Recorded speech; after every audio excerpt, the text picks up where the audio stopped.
Hey everyone, this is Reno Lovison, executive producer at Chicago Broadcasting Network, featuring stories about people, places, and events that have a Chicago connection. It's been on my mind for a while to do a series of episodes that concentrate on celebrities and other notable people born in Chicago or who have strong ties to the city. So with the election of the new Pope, I took it as a sign that today is a good day to begin.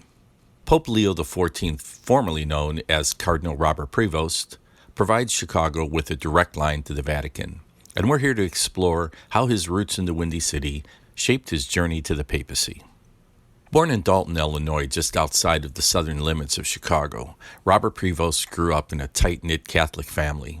His mother, Millie, worked as a librarian at Mendel Catholic High School in the Roseland area. His father, Louis Prevost, was a World War II veteran, an educator, and school administrator who was, for a time, the principal of Mount Carmel Elementary School in Chicago Heights.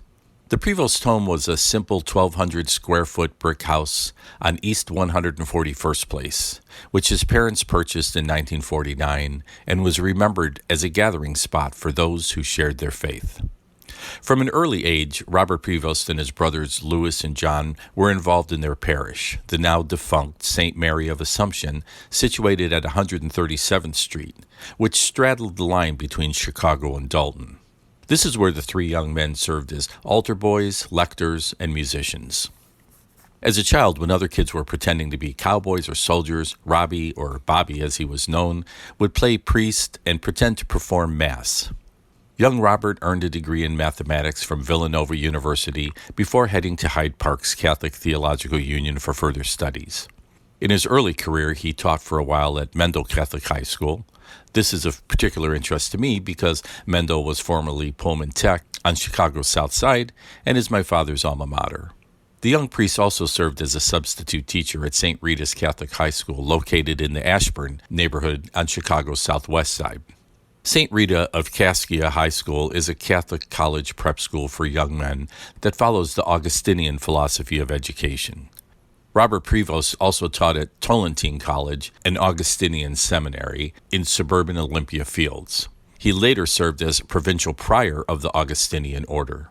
The order, founded in Italy in 1244, has a history of involvement in education and scholarship, with many members serving as teachers and scholars. Augustinians are known for their emphasis on community, service to the church, and diverse ministries including pastoral care, education, and missions. The order is guided by the rule of St. Augustine, which emphasizes chastity, poverty, obedience, and fraternal charity. Leaving Chicago, Prevost spent years in Peru as a missionary, eventually becoming bishop. His natural leadership caught the Vatican's attention, eventually leading to his appointment as prefect of the dicastery for bishops, a role that put him at the heart of global Catholic leadership. As of May 8, 2025, Cardinal Prevost will forever be known as Pope Leo XIV, bringing his Chicago experiences gathered through local education, service, and faith to the world stage.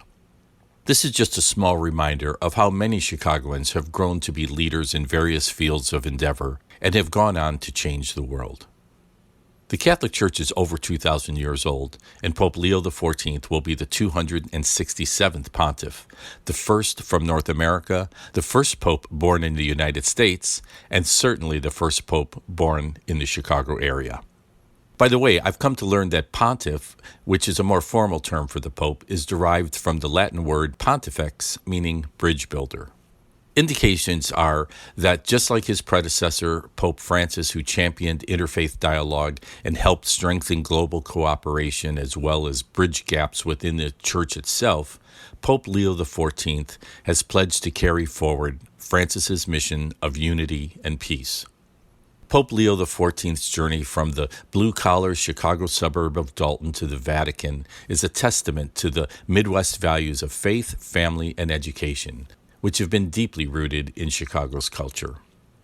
It was erroneously reported that the new pope was a Cubs fan, but as a South Sider, his brother, who currently resides in New Lenox, has made it clear that the pontiff has always been a supporter of the Sox. I think it's fun to think about people who have attained some renown who have shared our Chicago experience. I like to think of them as our fellow passengers on the L, or passersby we've seen strolling down Michigan Avenue or State Street.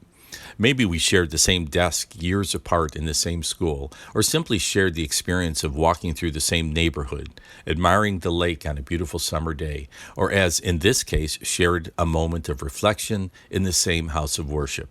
Whatever our shared experience, Chicago's institutions, architecture, public art, and people have a way of affecting us and leaving an impression that has an influence on us for the rest of our lives.